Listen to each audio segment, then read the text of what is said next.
வணக்கம் கதிரவன் ஜோதிடம் சேனல் நேர்களே. நான் உங்கள் அன்பான சயின்டிபிக் வேதிக் அஸ்ட்ராலஜர் அஸ்ட்ரோரஞ்சி பேசுகிறேன். நல்லது நினைப்போம், நல்லதே நடக்கும். இந்த வீடியோவில் நம்ம என்ன பார்க்க போறோம்னா, மேஷ ராசிக்காரர்களுக்கு எத்தகைய ஜாதக பலன், எந்தெந்த கிரகங்கள் சேரக்கூடிய கிரகங்களாகவும் சேரக்கூடாத கிரகங்களாகவும் அமைகிறது அப்படிங்கிறத நம்ம பார்க்குறோம். என்னன்னு பார்த்தீங்கன்னா, நம்மளுடைய ஜாதகத்தில் காம்பினேஷன்ஸ் மூலமாக தான் கர்மா செயல்படுகிறது. என்ன காம்பினேஷன்ஸ்? ஒரு கிரகம் இன்னொரு கிரகத்தோட ஒரு 16, 18 டிகிரிக்குள்ள சேரும் பொழுது, ஒண்ணுக்கு ஒண்ணு பக்கத்துல இருக்கும் பொழுது, அது சேர்க்கை. இங்கிலீஷ்ல வந்து கன்ஜக்ஷன் அப்படின்னு சொல்றாங்க. சார், அது வந்து மேஷ ராசிக்காரர்களுக்கு, மேஷ லக்னத்துல பிறந்தவங்களுக்கும் அது ரொம்ப நல்லாவே பொருந்தும். எது மாற ஒரு 2 கிரகங்கள், 3 கிரகங்கள் சேருவது நல்லதல்ல. ஒண்ணுக்கு ஒண்ணு சேருது நல்லது அப்படிங்கிறத நம்ம இந்த வீடியோல டீட்டெயிலா நாம பார்க்க போறோம். இப்ப பாருங்க, மேஷ ராசியில பிறந்தவங்களுக்கு நீங்க என்னவா இருந்தாலும், அஸ்வினி நட்சத்திரமா இருந்தாலும், பரணி நட்சத்திரமா இருந்தாலும், கிருத்திகை நட்சத்திரம் முதல் பாதத்தில் பிறந்திருந்தாலும், மேஷ லக்னத்துல பிறந்திருந்தாலும் பாருங்க, உங்களுக்கு ரொம்ப முக்கியமான ஒரு கிரகம் வந்து சூரியனும் குரு. சூரிய தசையும் குரு தசையும் நல்ல பலன்களை கொடுக்கும். சூரியனும் குருவும் நல்ல ஒரு அமைப்பை கொடுக்கக்கூடிய, நல்ல கர்மாவை கொடுக்கக்கூடிய ஒரு கிரகமாக மேஷ ராசிக்காரர்களுக்கு, மேஷ லக்னக்காரர்களுக்கு வருகிறது. சரி, அந்த சூரியனோட யாரு சேர்ந்தா அப்படியே நம்மளுடைய பலன்கள் மாறும், தவறா போகும் பார்த்தீங்கன்னா, அது புத்திர விஷயங்கள், பாக்கியங்கள், காதல் விஷயங்கள், சர்வசாதாரணமாக சம்பாதிக்கக்கூடிய பணம், அது எல்லாம் எப்போ பாதிக்கப்படும்னா, சூரியன் வந்து சனியோட சேரும் பொழுது மேஷராசிக்காரர்களுக்கு நம்மளுடைய யோகங்கள் பாதி அளவுக்கு குறையும்.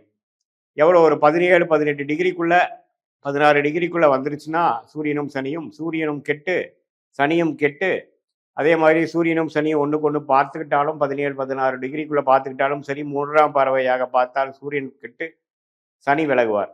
ஸோ இப்படி சூரியனும் சனியும் கம்பைன் ஆகி ஒரு இடத்துல ஒண்ணுக்கு ஒண்ணு பார்க்கும் பொழுது, சேர்ந்திருக்கும் பொழுது, அந்த சூரியன் விஷயங்கள் நல்லா இருக்காது, அப்பா விஷயங்கள் நல்லா இருக்காது, புத்திர விஷயங்கள் நல்லா இருக்காது, அது மாதிரி தோஷங்கள் இருக்கு. அது எத்தகைய அளவுக்கு இருக்குது அப்படிங்கிறத நம்ம டீட்டெயில்டா ஜாதகத்துல பார்க்கலாம்.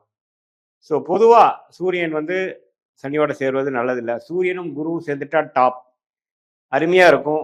அரசு சார்ந்த விஷயத்துல அரசியல்வாதிகளாக இருக்கு, கவர்மெண்ட் ஜாப் போருக்கு, நல்ல உயர் பதவி கிடைக்கிறதுக்கு, அது கரெக்டாக அந்த சூரிய திசை, சந்திர திசை, செவ்வாய், ராகு குரு திசையெல்லாம் நடுப்பீரியட்ல வந்துட்டா யோகம்னு இருக்கும். ஸோ சூரியனோட குரு சேர்வது நல்லது, சனி சேர்வது சரியில்லை. சூரியனோட செவ்வாய் சேர்வது தப்பே இல்லை. சூரியன் வந்து சுக்கிரனை அஸ்தங்கப்படுத்துறது, ஒரு 10 டிகிரிக்குள்ள வந்ததுன்னா அஸ்தங்கப்படுத்துவார். அதுவும் ரொம்ப நல்லது. சூரியனோட திசைக்கு ரொம்ப நல்லா இருக்கும். அதே சமயத்தில் சூரியன் ராகு கேதுகளோட சேரக்கூடாது. ஸோ ராகு கேதுகளோடய சேரக்கூடாது, சனியோட சேரக்கூடாது. மற்றபடி எந்த கிரகத்தோட சேர்ந்தாலும் தவறு இல்லை. அதே மாதிரி குருங்கிற கிரகம் பாருங்க, ராகு கேதுகளோட சேர்றது வந்து பிரச்சனை இல்லை. ஆனால் ராகுவோட ஒரு 4 டிகிரி 5 டிகிரிக்குள்ள போயிட்டாருன்னா, ராகு குருவோட பலனை எடுத்து குருவுக்கு எந்த பலனும் கொடுக்காம போயிடுவார். ஸோ அதனால ராகுவோட சேரும் பொழுது குரு சண்டால யோகம் என்று சொல்லக்கூடிய யோகம் வந்துடுது. ஸோ அதனால அது நம்ம கொஞ்சம் கேர்ஃபுல்லாக இருக்கணும். மற்றபடி பாருங்க, ஓரளவுக்கு குரு சனியோட சேர்ந்தாலும் சனியை திருட்பலம் கொடுத்து நல்ல தொழில், நல்ல வேலை, அது மாதிரி விஷயத்தை கொடுக்க தான் செய்வார். செவ்வாயோட சேர்ந்தால் ராசி அதிபதியோடய சேர்வது ரொம்ப நல்லது. ராசி அந்த ஜாதகரே வந்து ரொம்ப சுகமாக வாழக்கூடிய, நல்ல வாழ்க்கையில் டெவலப் ஆகக்கூடிய அமைப்புகள் இருக்குது. குருவும் செவ்வாயும் சேர்ந்தால் நல்ல ஒரு அமைப்பு இருக்குது. அதே மாதிரி குரு சந்திரனும் சேர்ந்தால் சந்திரமங்கல் யோகம், அம்மா விஷயங்கள் ரொம்ப நல்லா இருக்கும். ஸோ நல்லா பல விஷயங்கள் வந்து வீடு, வண்டி, வாகனம், அது மாதிரி விஷயங்கள்லாம் ரொம்ப நல்ல ஒரு பெனிஃபிட்ஸ் வரக்கூடிய அமைப்புகள்லாம் வந்து கண்டிப்பாக குருவும் சந்திரனும் சேரும் பொழுது இருக்கு. குருவும் சுக்கிரனும் சேருவது தான் தப்பு. குருவும் ராகுவும் சேர்வது தப்பு, குரு சுக்கிரன் சேர்வது தப்பு. ஏன்னா சுக்கிரன் வந்து கலத்திரக்காரனாக இருந்து குருங்கிற ஒரு புத்திரக்காரனோட சேரும் பொழுது 2 பேருமே தேவகுரு அசுரகுரு என்று சொல்லப்படுகிற அந்த ஃபிரிக்ஷன் பிரச்சனை இருக்கிறனால 2 பேருமே பார்த்தீங்கன்னா ஒன்றுக்கு ஒன்று எதிர்மறையான ஒரு கிரகங்களாக இருக்கிறனால 2 பேரும் சுப கிரகமாக இருந்தாலும் ஒரு 10 டிகிரிக்குள்ள 8 டிகிரிக்குள்ள சேரும் பொழுது புத்திர விஷயத்துல கொஞ்சம் பிரச்சனைகள், தாம்பத்திய விஷயத்துல சில பிரச்சனைகள், திருமண விஷயத்துல சில பிரச்சனைகளை கொடுத்துருவார். ஸோ அதனால குரு வந்து இந்த 2 கிரகத்தோட சேர்க்கை இல்லாமல் மற்ற கிரகத்தோட சேர்ந்திருக்கிறது நல்லது. குரு புதனோட சேர்ந்திருக்கிறது தப்பில்லை. ஸோ எல்லாமே ஓரளவுக்கு பரவாயில்லை. அதே மாதிரி மற்ற வர ஒரு மாதிரி மிகவும் அவயோக கிரகமாகிய புதன் மேஷராசி மேஷ லக்னுக்கு வரக்கூடாத தசையாக வருகிறார். வரவேண்டிய தசையாக சூரியன் குரு வருகிறார். கூடாத தசையாக புதன் வருகிறார். புதன் வந்தாவே கொஞ்சம் பிரச்சனைகளோட சேர்ந்துதான் வாழ்க்கை ஓடுங்கிறது நம்ம மேஷ லக்னம் மேஷராசிக்காரர்கள் தெரிந்து கொள்ள வேண்டும். ஸோ அது எப்படி இருக்கும் அப்படின்னு பார்த்தீங்கன்னா, செவ்வாய் வந்து புதனோட சம்மந்தப்பட்டுருச்சுன்னா ரிஸ்க். ஏன்னா செவ்வாய்ங்கிற கிரகம் ராசி அதிபதி லக்னாதிபதியாக வரும்பொழுது அவர் 6ஆம் வீடு அவருக்கு பிடிக்காத அவயோக கிரகத்தோட சேரும் பொழுது ஜாதகரே கொஞ்சம் விடந்தாவாதி மாதிரியும் அவர் கொடுக்குற ஐடியாஸ்லாம் கொஞ்சம் கரெக்டாக இல்லாத மாதிரியும் வம்பு வழக்குகள் அதிகமாக வாழ்க்கையில் சந்திக்கக்கூடிய அமைப்பாகவும் ஜாதக பிரகாரம் கொடுத்துரும். ஸோ அது இருக்கான்னு பார்த்துக்குங்க. மற்றபடி பார்த்தீங்கன்னா புதன் குருவோட சேர்ந்துருக்கிறது நல்ல அறிவு கூர்மை, புதன் சூரியனோட சேர்ந்துருக்குது நிபுண யோகம், புதன் சந்திரனோட சேர்ந்திருக்கிறது தப்பில்லை. ஆனால் சந்திரன் இருள் சந்திரனாக அமாவாசைக்கு அருகில் இருக்கக்கூடிய சந்திரனாக இருந்தால் புதன் பாதிக்கப்படுவார். புதன் சனியோட சேர்ந்திருந்தா மந்த புத்திக்காரராக படிப்பு விஷயத்துல கொஞ்சம் சுமாரான அமைப்பு தான் கொடுக்கும். மெமரி பவர் கொஞ்சம் குறைக்கும், ஞாபகம் மறதி அது மாதிரி சில விஷயங்கள், லேக் ஆஃப் கான்ஃபிடென்ஸ் அது மாதிரி விஷயங்கள்லாம் கொடுக்கும். மற்றபடி பார்த்தீங்கன்னா புதன் வந்து செவ்வாயை காட்டிலும் ராகுவோட சேர்வதும் தப்பு.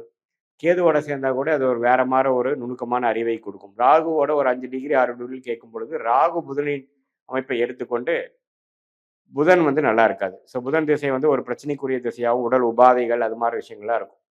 ஸோ நீங்கள் மேஷ லக்னம் மேஷராசியில் பிறந்தவங்களுக்கு நல்லா பாருங்க புதன் எப்படி இருக்குதுன்னு ரொம்ப முக்கியமாக பாருங்க. புதன் திசையில கேர்ஃபுல்லாக இருக்கக்கூடிய அமைப்புகள் இருக்கு. மற்றபடி பார்த்தீங்கன்னா நியூட்ரல் பிளானட்ஸ் ஆகிய சுக்கிரன், அதுக்கப்புறம் வரக்கூடிய சந்திரன், அதுக்கப்புறம் வரக்கூடிய சனிலாம் பார்த்தீங்கன்னா ஓரளவுக்கு நியூட்ரலாக இருக்கக்கூடிய அமைப்புகள் இருக்கு. ராகுவோட சேராமல் இருக்க வரைக்கும் ஒன்றும் பிரச்சனை இல்லை. சனிலாம் கேதுவோட சேருவது ரொம்ப நல்லது. சந்திரன் சனி சேர்ந்தால் புணர்ப்பு தோஷம் ஆகுது. அம்மா விஷயங்கள் அம்மாவுக்கு தோஷம் அது மாதிரி விஷயங்கள், கல்யாண விஷயத்துல கேர்ஃபுல்லாக இருக்கணும் அப்படிங்கிற மாதிரிலாம் வந்துடும். சுக்கிரன் வந்து சனியோட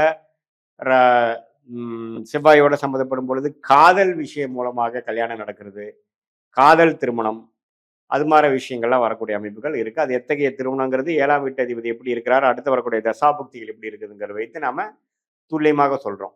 ஸோ பொதுவாக இந்த மேஷ லக்னம் மேஷ ராசியில் பிறந்த நீங்கள் உங்களுக்கு எந்த மாதிரி கிரகம் நல்ல வரவேண்டிய கிரகமாக வரவேண்டிய தசையாக வருகிறதுங்கிறது தெரிஞ்சுக்கிட்டோம். குருவும் சூரியன் அது யாரோட சேரக்கூடாதுங்கிறது தெரிஞ்சுக்கிட்டோம்.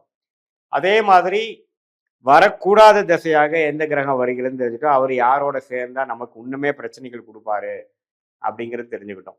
ஸோ எது மாதிரி ஒரு ராங் காம்பினேஷன் வந்து நல்லதில்லை. யோகங்கள் பார்த்தீங்கன்னா குரு சந்திரன் சேர்வது ரொம்ப நல்லது, குரு செவ்வாய் சேர்வது நல்லது. அதே மாதிரி குரு எந்த ஒரு கிரகத்தோட சேர்ந்தாலும் நல்ல விஷயம். ராகு சுக்கிரனோட மட்டும் அவர் வந்து விலகி இருக்கிறது நல்லதுங்கிறது நாம இந்த காணொலியில தெரிஞ்சுக்கிட்டோம். இது ஒரு பொதுவான பலனே தவிர உங்களுடைய ஜென்ம ஜாதகத்துல உங்களுடைய லக்னத்துல நீங்க எந்த லக்னத்துல பிறந்தீங்க, எந்த ராசியில பிறந்திருக்கீங்க, அதுல இருக்கக்கூடிய தசா புக்திகள்லாம் எப்படி இருக்கு, கிரகங்கள் எந்தெந்த டிகிரி அடிப்படையில சயின்டிபிக் வேதிக் அஸ்ட்ராலஜி முறையில நம்ம வந்து துல்லியமாக பார்த்து அது மூலமாக நம்ம பிறந்த தேதி பிறந்த நேரம் பிறந்தவரை வச்சு நம்ம ஜாதகத்தை கணிச்சு பலன் சொல்லும் பொழுது அற்புதமான துல்லியமான பலன்கள். அடுத்து வரக்கூடிய ஷார்ட் டேர்ம் என்ன, அடுத்து வரக்கூடிய லாங் டேர்ம் என்ன, எது மாதிரி உங்களுக்கு தொழில் அமையும், எது மாதிரி வாழ்க்கை அமையும், எந்த மாதிரி முடிவு எடுக்கிறது நல்லது அப்படிங்கிற போன்ற நல்ல விஷயங்கள் எல்லாம் துல்லியமாக நம்ம சயின்டிபிக் வேதிக் அஸ்ட்ராலஜி மூலமாக தெரிஞ்சுக்கலாம். நம்ம சொன்னது பார்த்தீங்கன்னா மேஷ லக்னம் மேஷ ராசிக்கான ஒரு பொதுவான பலன்கள் நம்ம இந்த வீடியோவில் தெரிஞ்சுக்கிட்டோம். மீண்டும் மற்றொரு காணொலியில் சந்திப்போம். நன்றி, வணக்கம்.